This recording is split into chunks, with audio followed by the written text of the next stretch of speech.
Well, China has registered record daily COVID-19 cases for a second consecutive day. That's despite strict lockdowns and mass testing of tens of millions of people there.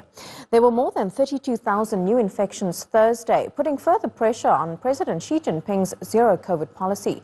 Critics say it's holding back the economy and forcing people into isolation.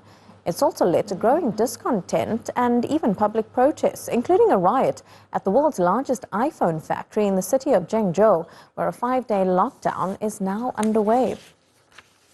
For more on this, Bharat Pankania is a senior clinical lecturer at the University of Exeter's Medical School and joins me now from Bath in England. Doc, it's always good to speak to you. Do you feel that China has taken the right approach here for what could possibly be some of the longest lockdowns the world has ever seen? So China, at the beginning of the pandemic, did extremely well with its test, trace, contain policy. And the West could learn from China's approach to that. However, further ahead, when the vaccines were invented, China, unfortunately, has fallen behind. Let me digress and explain. So we invented in the West the mRNA vaccines. And China, using its Sinopharm family of vaccines, uses those vaccines there. Now, in China, they have not been immunizing the vulnerable groups in large numbers. And their vaccine is also not as effective as the mRNA vaccines we have used in the West, meaning AstraZeneca, Oxford, Moderna, Pfizer. So China has now got a problem, which is under-immunized vulnerable population and a large number of them, plus a vaccine that they're using is not as good as it could be. So that is now a problem for China. And there seem to be then a lot of knock-on effects to these problems that China is experiencing.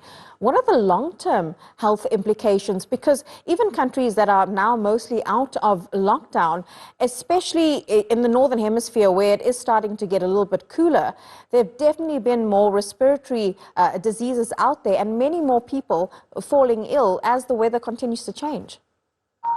Yes, indeed. And you touch on a very important subject, the knock-on effect.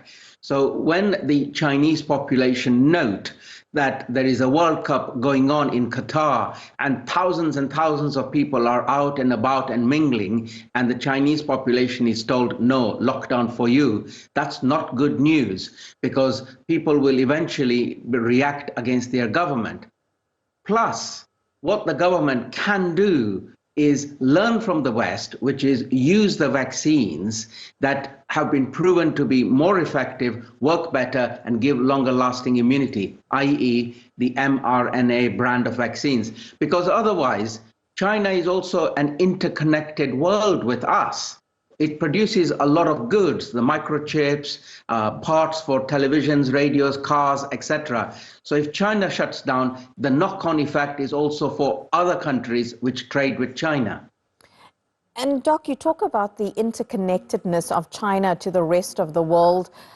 But what about within the country itself? Because these mass bouts of isolation not only take a physical health toll, but surely it must also take a mental toll, especially among the older population who may be living alone.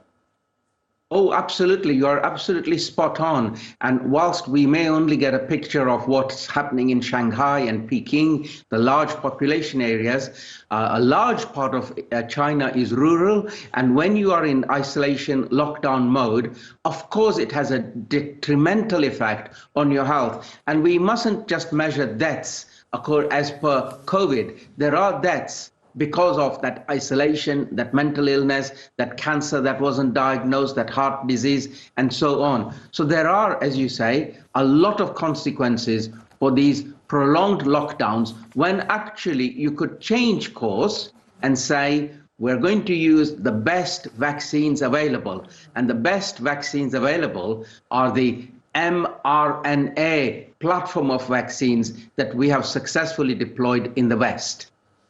Dr. Bharat Pankania, always good to get your take on these matters. Live to us there from Bath. Thanks so much, Doc. Thank you.